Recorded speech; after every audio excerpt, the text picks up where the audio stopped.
Magandang hapon po sa lahat. So, dito po tayo. Tatry natin itong mag-assemble ng PC. Desktop. So, assembly natin ngayon, dual core. Pentium dual core.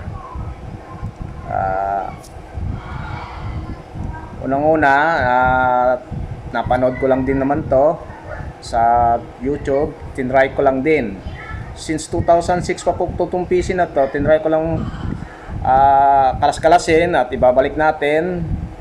Shoutout pala dun sa IT na nagturo sa akin noon, mayaman na siya ngayon. Maraming salamat at malaking tulong yan para makamenos tayo ng gastos.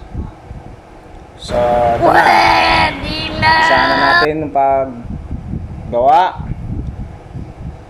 Ito ang kanyang processor.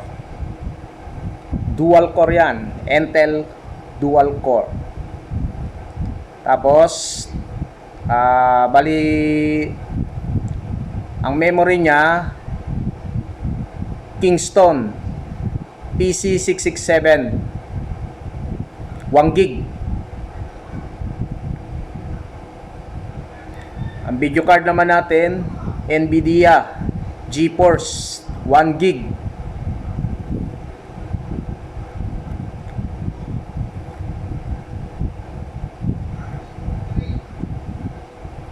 So ang hard disk natin, Seagate Barracuda 500 gigabytes, 7,200 RPM. So HDD siya. Medyo nahuhuli lang konti yung boses natin kasi pahabol na lang tong record natin dahil nung unang nag-record kasi tayo, wala pong sounds, hindi lumabas yung aking sounds. So ito na.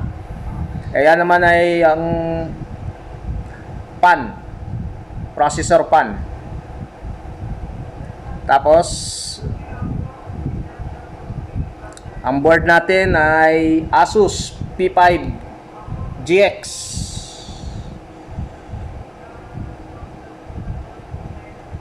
So, gamit natin ngayon na casing, generic lang. GeForce generic tower. Yan. Yan po yung gagamitin natin na casing. So, ang ating power supply, 500 watts, GeForce din. Bali, built-in na siya sa case kasama na pagbili. Kinalas ko lang. Bali, pang Pentium 4 siya nakalagay.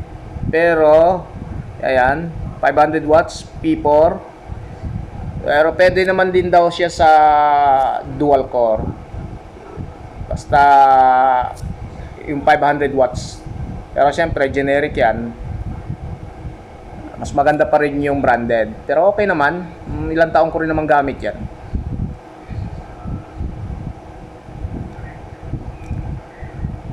Ayan pala, kakabitan natin. Pero hindi naman nauso kasi ngayon yung floppy disk. Floppy disk. Kakabit pa rin natin yan. Pero hindi na natin kakabit yung cable. Para lang kasi yan, pantapal dyan sa butas. May mga butas kasi. Para hindi pangit. Pameke baga. Tapos next is yung DVD writer natin. LG 22 SATA. Yan po. Yan po yung kakabit natin. So, yun pala, yung floppy disk natin, Panasonic yan. Yan, ganun din. Sasalpak din natin para mawala yung butas. So, ayan yung mga gamit. Ito yung gagamitin natin. Yung board, may screwdriver, may pliers, yan, yung screw. Yan ang mga gagamitin natin. Dapat naka-ready kayo yan. Ayan. So, una natin gagawin is lagyan natin nung parang tanso na pang doon ititornilyo natin yung board. Hindi ko na rin kung anong tawag dyan. Basta yan talagang unang nilalagay dyan. Dyan itotornilyo yung board. Ayan. Bali, 6 yan. 6.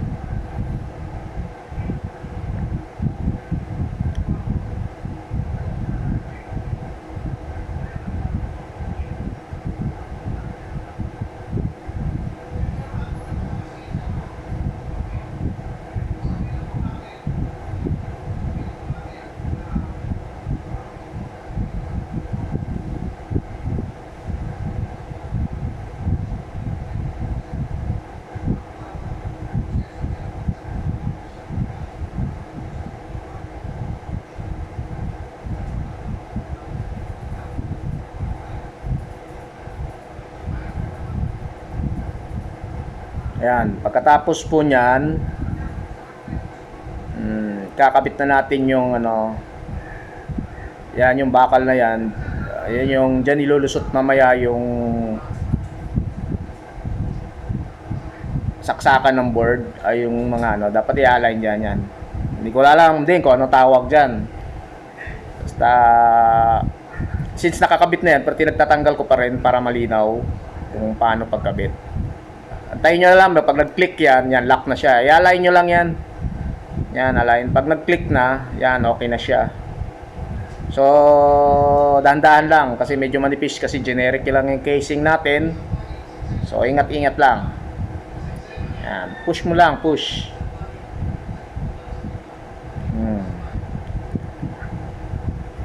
Yan. Medyo malabo kasi mata kaya hindi natin masyado yan, okay.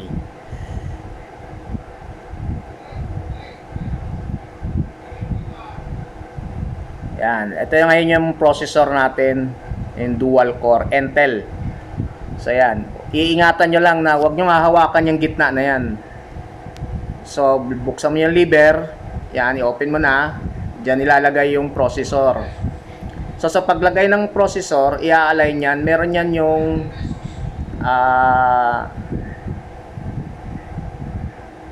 ayan yung gold, triangle na gold. Yan, i-align mo lang dyan.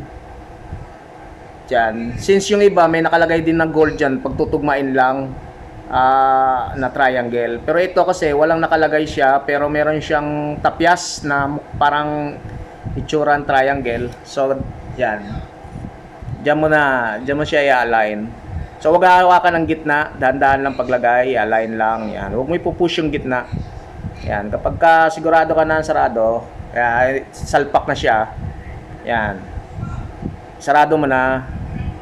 Yan, tapos ilan mo yung ayan. Oh my God! Wow! Oh my God! Tapos next natin yung pan. So yung pan kasi may problema yan. Since matagal na matagal kaya nag-overheat pala dati. Yung kabitan ng tornilyo niya 4, plastic kasi yung nandoon nakakabit sa may board. Bali nalusaw, nadurog. So tinry ko ngayon, try natin kung makakabit pa rin siya ba. Pero hindi tayo sure kasi nga nadurog. So basta ilalagay lang natin para malaman na dyan talaga siya. Dyan paano pagkabit.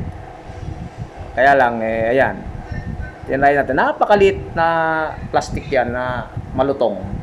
Kaya pag nainitan, siyempre 2006 pa yan na PC, nalusaw siya, yan, nadurog. Pero sa mga bagong board naman na hindi naman ano yan eh. Meron na talaga siya, maganda is talagang itutusok mo lang siya. Ayan ay kapag ka Intel. Kapag ka AMD, tapos magpapalit ka na ng pan, ibang pan yan, hindi na yan ang pan na gagamitin mo. So maglalagay ka ng liquid, parang liquid cooling dyan, ini-inject, ilalagay mo sa gitna ng processor.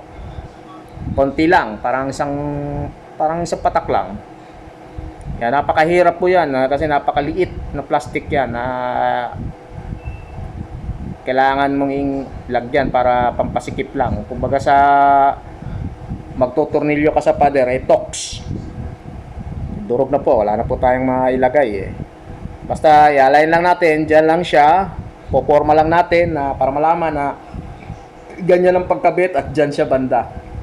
Kasi wala din siyang tibay, kasi parang nakasalpak lang siya. Ayan. May ano naman yan, may guide na kung paano iikot. Kaya lang talagang wala na siyang makakapitan. Pasensya na kayo dyan guys. Ayan, tinry ko namang higpitan. Pero talaga wala yan, basta ganyan yan. Higpitan mo lang yan dyan.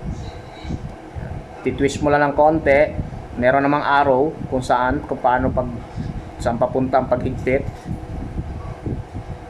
Ayan. So, ayun, nadurog na talaga ulit. Ayaw na pumasok. Ialay natin ulit. Tanggalin natin ulit yung plastic. Try natin ulit. Ayan. Try and try again. Ayan.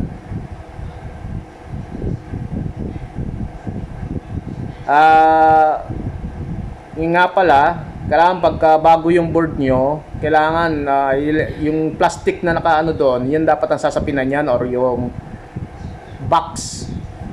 Para kasi siyempre may iwasan natin yung static, yung kuryente. Luma naman kasi to, pinag-anuhan lang natin, na pinag-eksperimentuhan lang natin para malaman natin at matuto din tayo kung paano.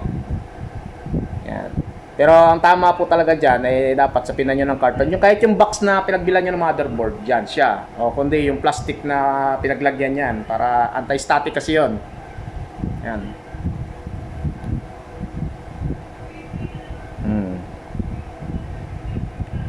So kasi, ayan, napakahirap talaga.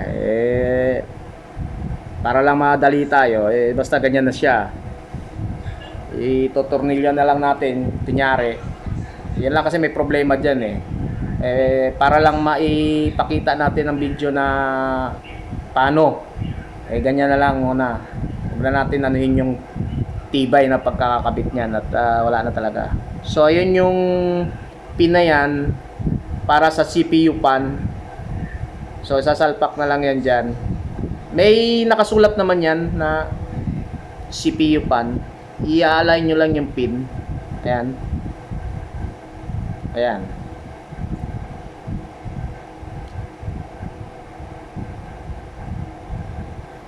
Ngayon, i-align nyo na ngayon. I-align nyo yun doon sa may butas na kinabit nyo kanina. Kailangan pantay. Ayan. Ayan dito. Ayan. Align nyo yan dyan. Magtutugma doon sa mga butas niya. May kanya-kanya kasing butas yan. Saksakan ng mouse, saksakan ng keyboard, yung mga USB, yung linya ng Wi-Fi, yung LAN. Yan. Audio. Yan. May mga saksakan kasi, i-align mo lang siya na tumugma dyan sa butas. Ayan. Tapos next,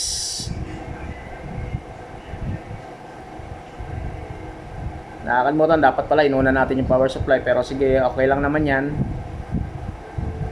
Mahahabol naman, maluwang naman yung natin.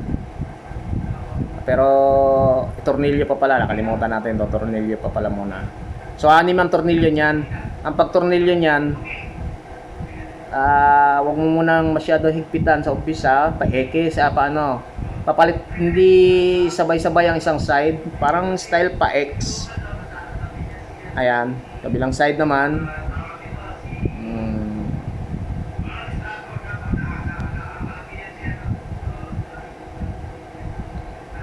Ayan.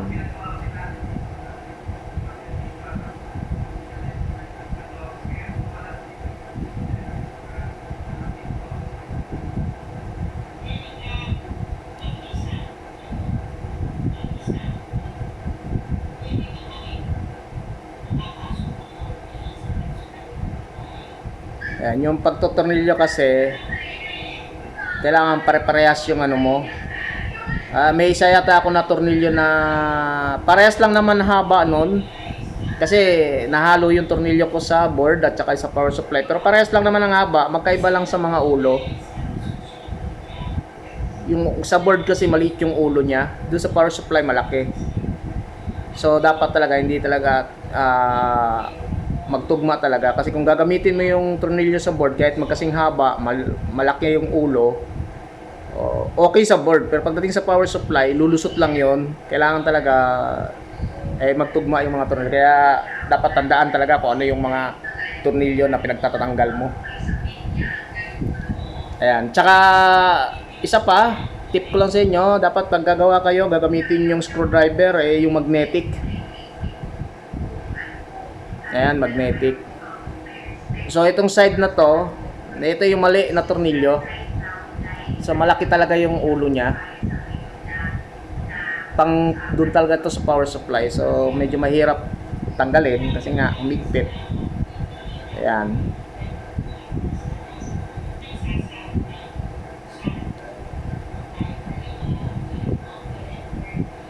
Magandang board po to, matibay, 2006 pa po to.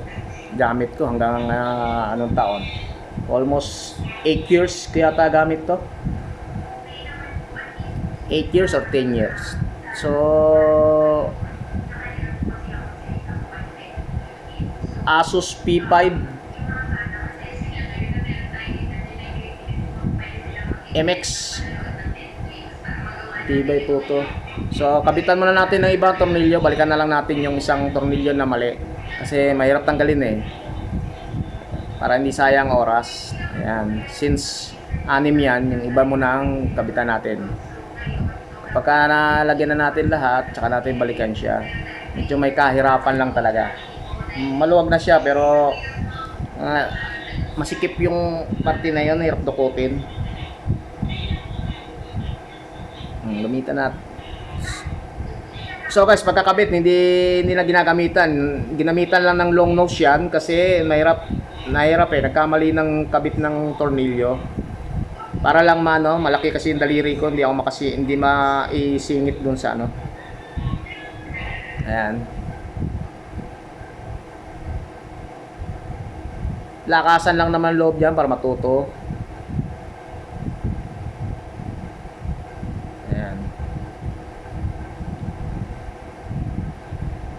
Ayan yung makintab ngayon na yan ang CPU CMOS battery. So matagal na rin yan. 2 slot po yan na pagkakabitan ng memory.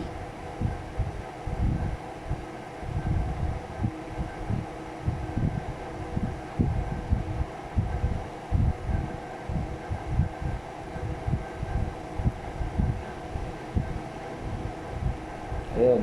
Tumalsik kasi yung tornilyo. Yan, ilalagay na natin yung tama.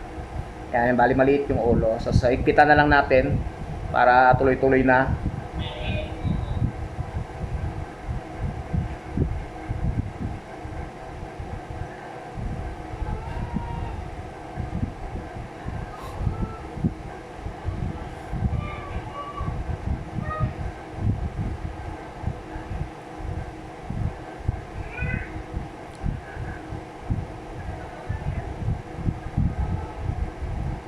So ngayon, ito na yung mga kakabit na natin yung power supply.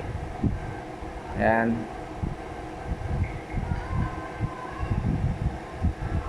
Pwede rin una yung power supply. Nasa inyo naman yan. Hindi naman kung malaki pa yung space o hindi kayo nasisikipan, pwede rin yan. Gawin nyo lang yan kasi tornilyo natin yan. Alayin nyo lang din yan. Paano? Ayan. GeForce din po yung power supply na yan, 500 watts. Nakasulat P4 pero pwede siya sa dual core. Wattage naman yung ano eh. Pero generic siya.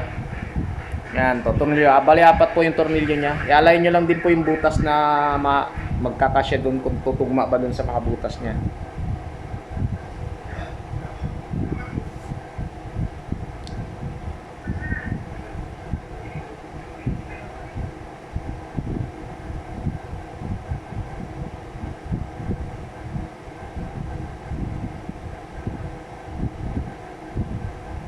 Ayan po yung tornilyo malaki. Yan yung sinasabi ko kanina na malaki yung tornilyo po.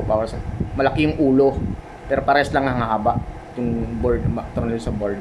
Napaghalo ko kasi kanina. Pero okay lang yan. Ganyan talaga kasi first time eh. Pasensya na kayo kasi first time kong nag-video. At first time kong first time na nag-assemble ng PC live.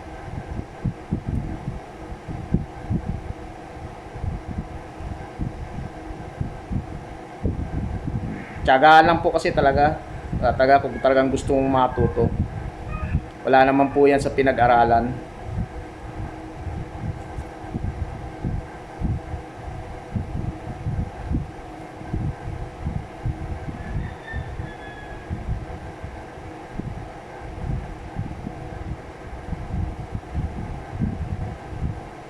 Kung may mga luma kayong CPU, pwede nyo pag-aralan. Yan. So ngayon, ihigpitan na natin. Unti-unti lang at alternate ang paghigpit. Huwag naman sobrang higpit, baka naman bumigay yung board. Malutong na yan kasi matagal na. So kulang pa pala ako ng isang tornilyo, hanapin natin, ikakabit natin. Kulang pa dito banda sa may fan. May isa pang tornilyo yung CPU, kulang pa yan. 6 bali lahat yan.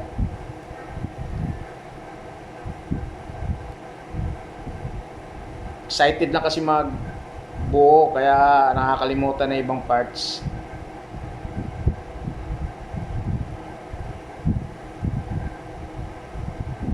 So ayan, kabit na natin yung tornilyo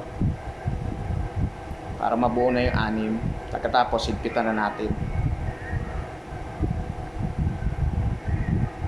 Ayan.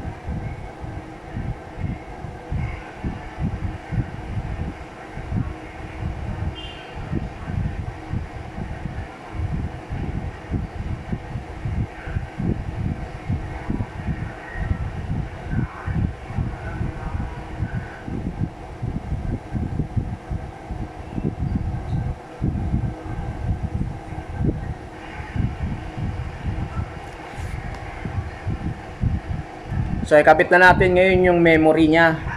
Yung PC Kingston PC667. Dalawa pong slot ng memory, dual channel. So na natin salpak dito. Pero tingin ko noon pa parang may diferensya diyan. Try nyo lang na hindi check nyo kung may gatla po 'yan, baka magbaliktad po kayo. Ayan. Bali dun sa isang channel na natin parang may problema yata dyan. Pero ang paglalagay po niyan, hawakan nyo lang po yung magkabila. Pupush nyo lang. Check nyo din yung lock nyan sa gilid. Yan. Kailangan nakabuka yan. Ayan. So, lilipat lang natin sa kabila kasi parang may diferensya yata tong kabila niya. So, ayan. Hawakan natin. I-push mo lang pababa.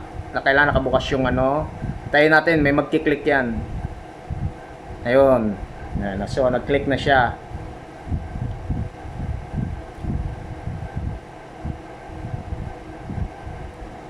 So kasi ni-record natin ulit lang yung boses kasi nga kanina pag-record ewan ko ba doon sa anak ko nag-record hindi nakakuha yung boses ko.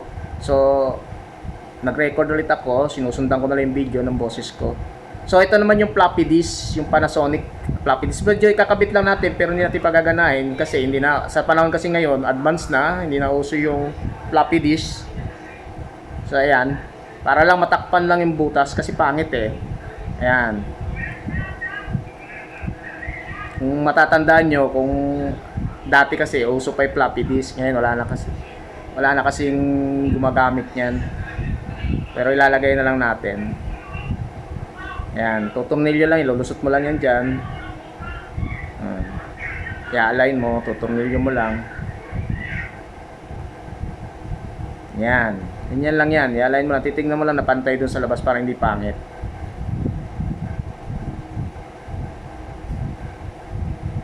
Ayan po. Ayan. Next natin ay yung LG DVD 22. Speed niya. SATA po siya.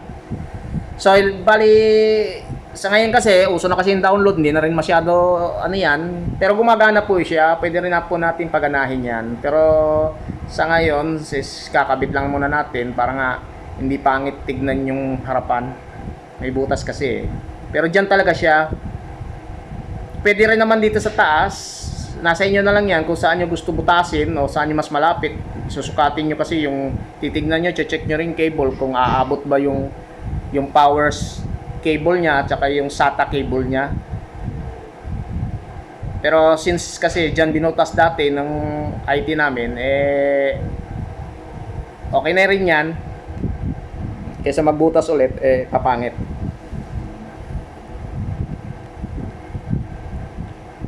Yan, ito tornilyo, tapat-tapat lang naman yan. Tatapat mo lang yung butas.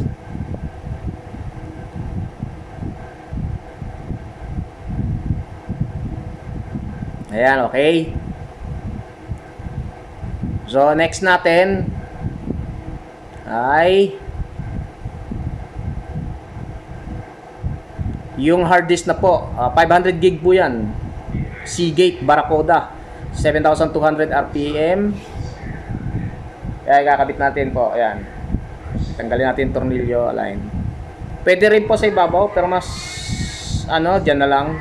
Kasi meron, ayan, dyan kasi alanganin eh. And dito kasi yan. Pwede rin katabi, sa mismong baba lang siya ng floppy, pwede rin mas ibaba. So maraming po rin yan. Pwede rin maglagay kayo ng dalawang hard disk na HDD.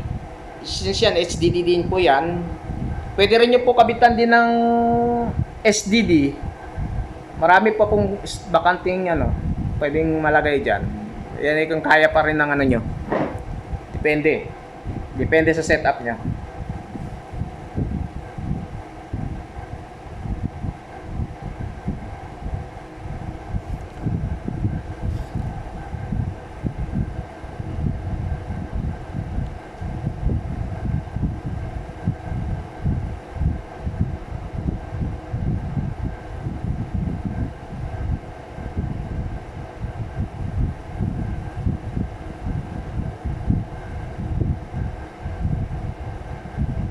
Yan.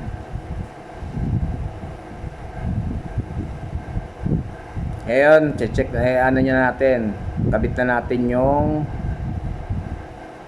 ito pala yung yung kable para sa floppy disk. Parang ang tawag pa dyan IDE cable. So hindi na natin gagamitin yan. Ayan naman mga SATA cable po to para sa kakabit natin sa hard disk. Yan sa SATA 1 papunta sa SATA 1 slot. Kakabit natin sa SATA din na hard disk. Yan, sa hard disk muna tayo. Mamaya na yung sa board natin na SATA. Yan, kabit natin. I-align lang po yan. Meron namang medyo may malabo lang kasing mata. Maliit ang hindi natin matapat-tapat. Pasmado rin kamay. Ayun po.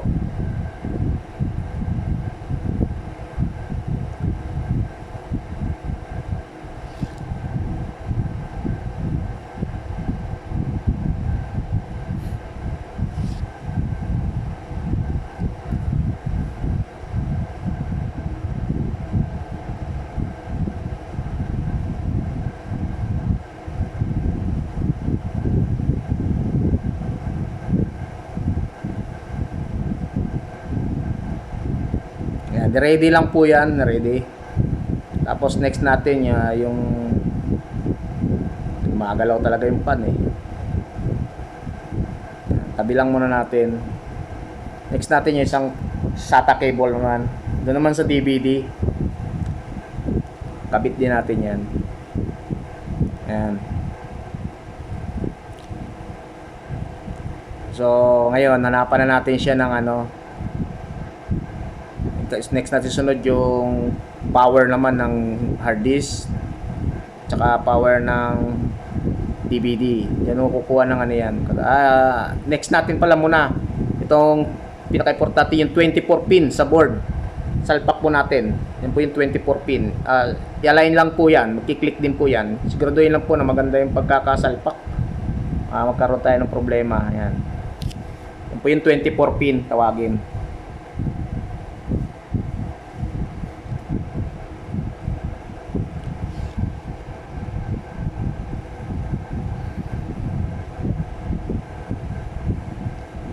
Next natin yung power. Hanap po tayo ng power para gumana.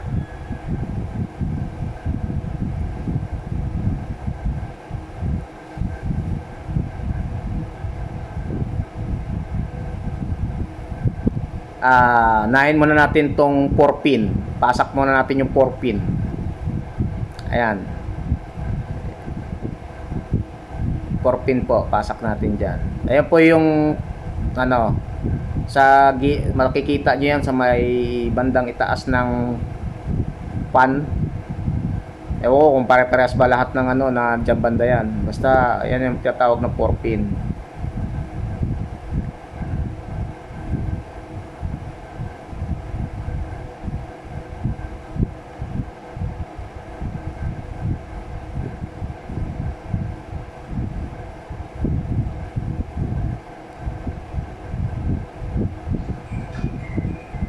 Ayan.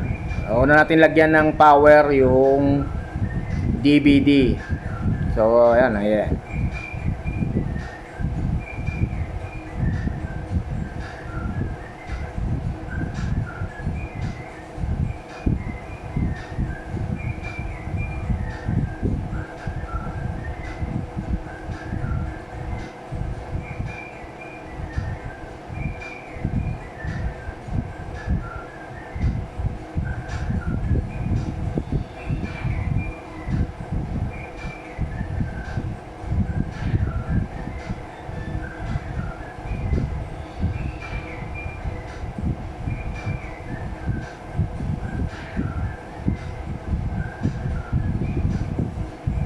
Tabi muna natin yung ibang wire na magulo eh. Tayo makapag-concentrate eh.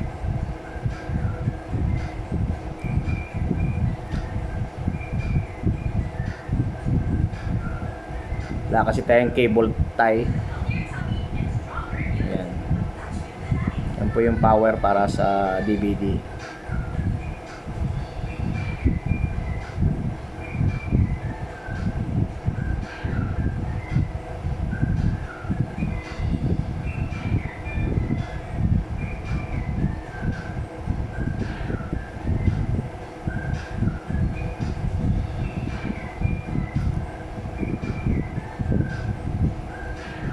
So, yan po ilalagay natin yan para sa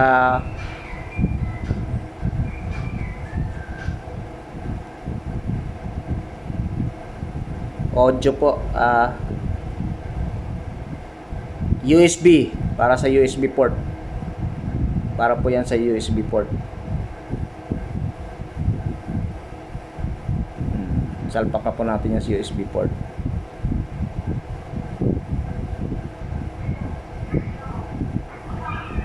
Eh, yan po ay audio.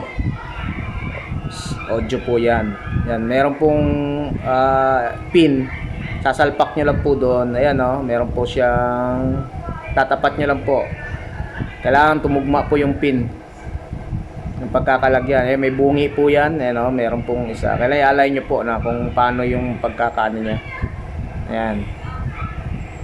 Sasalpak nyo lang po yan dyan.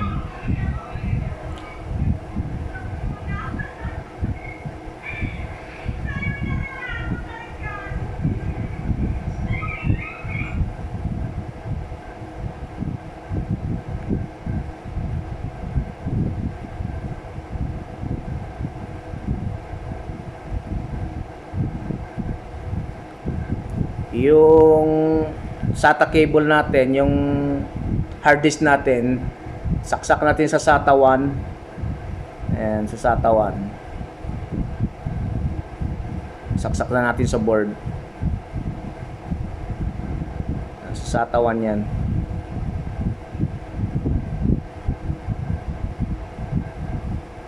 Next, yung DVD.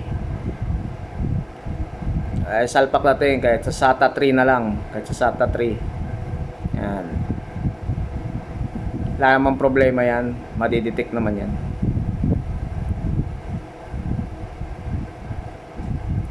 So ito, nahuli.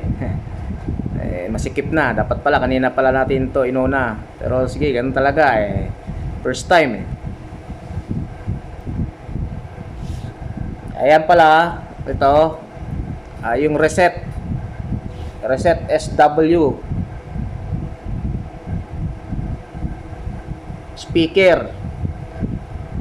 speaker muna, salpak natin, tapos ayan, next natin yung lead, negative tsaka positive,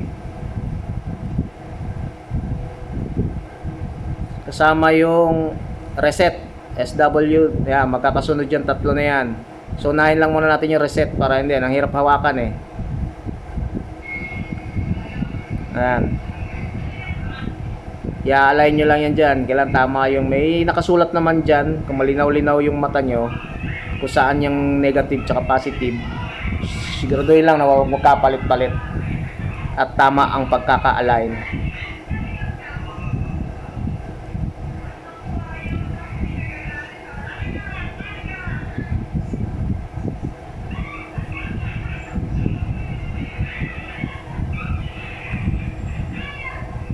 Yan. Tapos isunod natin yung ano, HDD at saka power LED. Yan.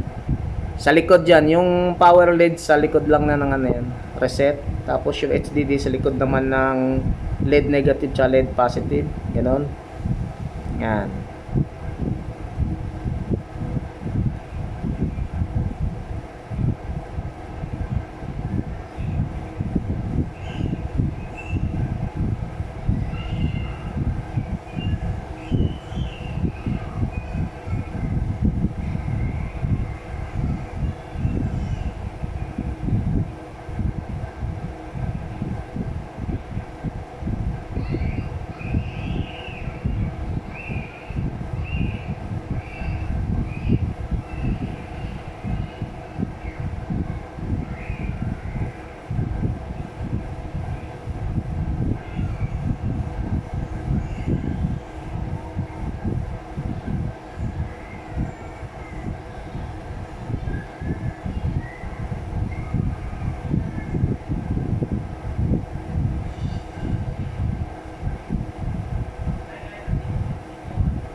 Next natin yung ating video card, NVIDIA Jeep NVIDIA po 1 gig.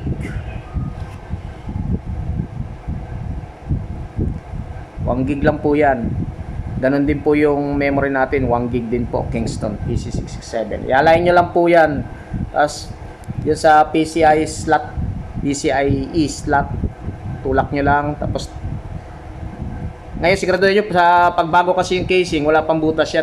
Pagka magbubutas kayo dyan, tapat nyo lang para hindi masagwa kung marami mabubutas nyo dyan. Mamaya sablay, butas na naman ulit. Kailangan tapat nyo, tapos tornilyo nyo lang para hindi gumalaw.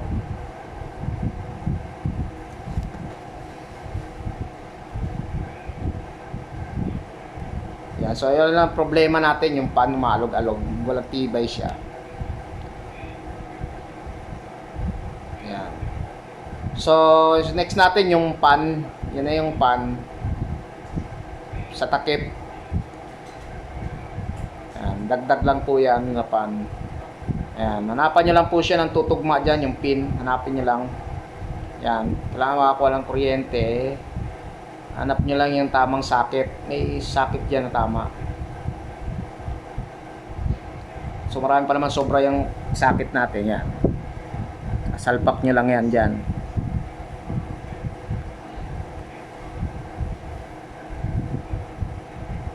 Yan. Tapos sarado na natin. Yan. Bali tapos na po yan. Yan. So sana guys may matutunan kayo sa ano, kasama yung may matandaan kayo sa ginawa natin kasi ito first timer ko rin at sana matuto rin kayo. Ang problema nito, hindi natin siya matetesting kasi walang available kami na monitor at saka ano. Pero tama po yan at gagana po yan. Tama ang pagkabit. Nagkaroon lang tayo ng problema sa pan dahil hindi siya stable. Baka mamaya kasi ganun din, pag sinalpak natin hindi stable yung pan, no, magkaroon ng problema. Masira pa yung CPU natin. So next time kapag mayroon tayong ano na available na monitor at saka ano, try natin. Bahala na. Sana guys, makakuha kayo ng idea. Kung may luma kayong CPU, pag-aralan nyo. Ganun lang naman yan. At magandang hapon po. I-subscribe nyo. Huwag kayong kalimutan mag-subscribe, mag-like at saka share sa video ito. Sana nakatulong ako. Yan. So, okay matakot kung meron kayong mga lumang PC. Pag-aralan nyo para matutunan. So, ngayon, magandang hapon po ulit. Don't forget to subscribe. Sniper Vlogger PH po. Maraming salamat.